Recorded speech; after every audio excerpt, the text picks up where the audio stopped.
Hello મારા મિત્રો, તો સ્વાગત આજના નવા એક વ્લોગની અંદર। તો મિત્રો આજે આપણે આવી ગયા મીનાવાડા દશા માતાના મંદિરે, તો જ્યાં હજારોથી તે લાખોની સંખ્યામાં ભાઈ ભક્તો પોતાની માનતા પૂરી કરવા મિત્રો અહીંયા આગળ આવે। તો બ્લોગની અંદર બને રહેજો કન્ટિન્યુ, કારણ કે આજે બહુ મજા આવવાની બ્લોગમાં। તો જે આપણા શારદા માતાની જે ભેંસો ફસાઈ ગઈ હતી અને જે દશા માતાએ ચમત્કારી રીતે જે કાઢી હતી એ પણ જગ્યા આપણે વિડીયોની અંદર બતાવવાના। તો બ્લોગ આપણો પૂરેપૂરો જોવાનું ભૂલતા નહીં, અને બ્લોગને આપણે લાઇક કરજો, સબસ્ક્રાઈબ કરજો અને કોમેન્ટ જરૂર કરજો જય દશામાં। તો લેવાડો આપણે જઈએ।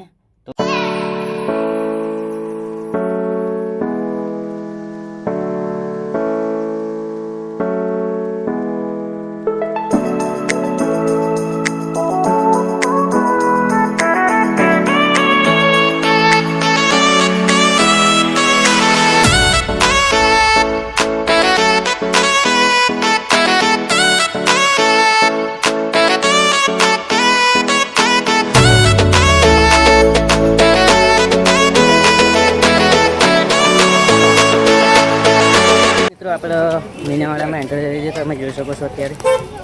તો આ મીનાવાડાનું બજાર આપણે આ બાજુથી જોઈ લો। આ છે મિત્રો ભોનેરવાળો રસ્તો, પણ વચ્ચે વસ્ત્રો ફાટકનું કામ ચાલુ હોય એટલા માટે રસ્તો અત્યારે બને, એટલા માટે અમે આ બાજુ આવ્યા હતા, તમે જોઈ શકો છો।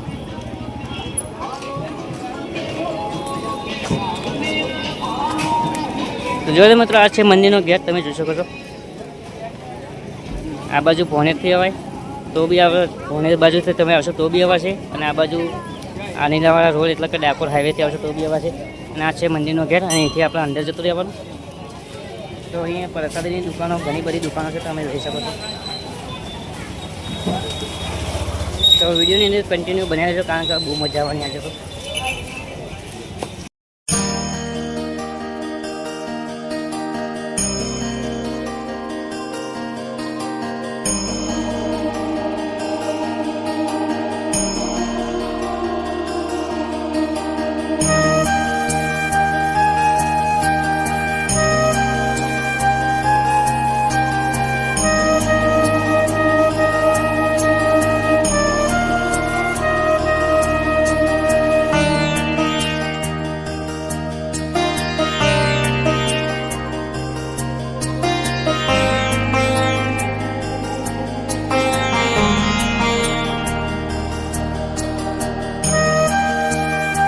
ફાઇનલી મિત્રો આપણે જે અત્યારે આવી ગયા છે મંદિરના નીચેના ભાગે, તો તમે જોઈ શકો છો આ જે પિલ્લર છે મિત્રો આપણા મંદિરનો ભાગ છે।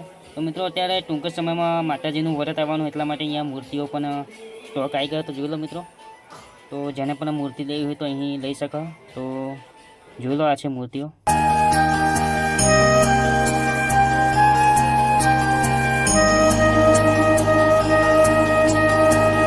તો મિત્રો અહીંયા આગળ આવો એટલે જમવાની પણ વ્યવસ્થા છે, તો ચિંતા કરવાની જરૂર નથી। તો તમે જોઈ શકો છો આ ભોજનાલયનું અહીંયા બોર્ડ લાગેલું હોય। તો મિત્રો અહીંયા આગળ 40 રૂપિયામાં અનલિમિટેડ જમવાનું અહીંયા આપવામાં આવે, તો જેમાં પૂરી, શાક, દાળ ભાત અને એ વસ્તુ હોય, તો આના પણ તમે લાભ લઈ શકો છો મિત્રો અહીંયા। તો લાડા મિત્રો આપણે મંદિરની અંદર આપણે જઈએ ને તમને માતાજીના દર્શન કરાવો। તો મિત્રો આ બાજુ પણ પગથિયા છે, અને પેલી બાજુ પણ સીધા આવો તો બી તમારે મંદિર તરફ આવી જશે। તો અમે આ બાજુથી આવ્યા, તો મિત્રો આપણે મંદિરની અંદર આવી ગયા, તમે જોઈ શકો છો મિત્રો। જોઈ લો, આ છે મંદિરનો જે ઓહારો કે ઉપર, તો સરસ મજાના અહીંયા પંખા પણ લાગેલા છે, તો તમે આ બાજુ પબ્લિક પણ જોઈ શકો છો। તો મિત્રો હવે જોઈએ, આપણે જો અંદર પરમિશન હોય તો આપણે વિડીયો ઉતારીશું, નકર આપણે નહીં ઉતારીએ। તો ચલો આપણે જઈએ।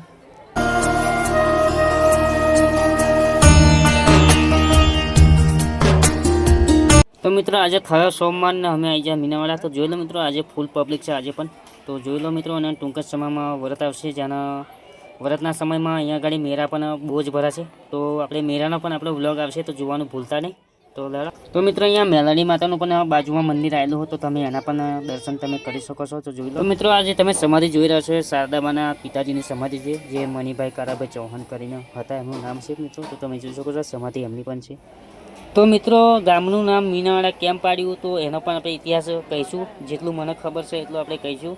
તો મિત્રો આજથી તે 700 વર્ષ પહેલાં અહીંયા ગાડી મીનાવાડા નામનું એક શહેર હતું મિત્રો, તો જેમાં પૂર આવ્યું હતું, તો આખું શહેર તણાઈ ગયું હતું, અને ગામની બહાર વર્ષો પછી દશા માતાજીની મૂર્તિ પણ મળી આવી હતી।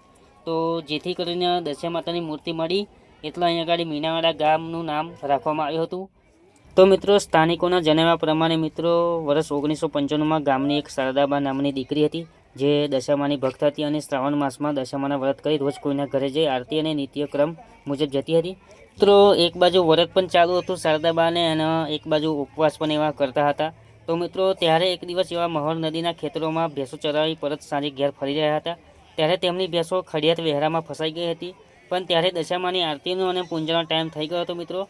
તો સમય થઈ જતાં તે દીકરીએ એટલે કે શારદાબાએ માતાજીની આજીજી કરી હતી કે માં મારી ભેંસો બહાર કાઢો તો હું વહેલી ઘેર જાઉં એટલે પૂંજાપાઠ કરું તમારા. એ પણ એમને આજીજી કરી હતી મિત્રો. તો એવું પણ સ્થાનિકોનું જણાવવામાં આવ્યું છે. તો મિત્રો દશા માતા એમની પ્રાર્થનાથી પ્રસન્ન થયા હતા અને સાક્ષાત તોગાડી એવા પ્રગટ થયા હતા. ફરી પાણીવાળા કાદવમાં એમને ભેંસો બહાર કાઢી હતી અને સાક્ષાત દીકરીમાં હાજર થયા હતા એટલે કે શારદાબાની દશામાં મળ્યા હતા. તો તમે એ પણ તો ફાઇનલી મિત્રો આપણે દશા માતાના દર્શન કરીને આપણે બહાર નીકળી ગયા. તો મિત્રો આ હતો દશા માતાજીનો ઇતિહાસ. તો મિત્રો આપણે જઈ રહ્યા છે જે શારદાબાની ભેંસો મિત્રો જે કાદવમાં ફસાઈ ગઈ હતી અને જે જગ્યાએ આ ઘટના બની હતી મિત્રો જે માતાજી પ્રસન્ન થઈને પ્રગટ થયા હતા એ જગ્યાએ આપણે જઈ રહ્યા છે. તો તમે આ જોઈ રહ્યા છો રોમાપીરનું મંદિર છે મિત્રો અને રોમાપીરના મંદિરની પાછળ જ રસ્તો પડે છે સીધો તો જ જવાય. તો તમે પણ અહીં આગળ આવી શકો છો.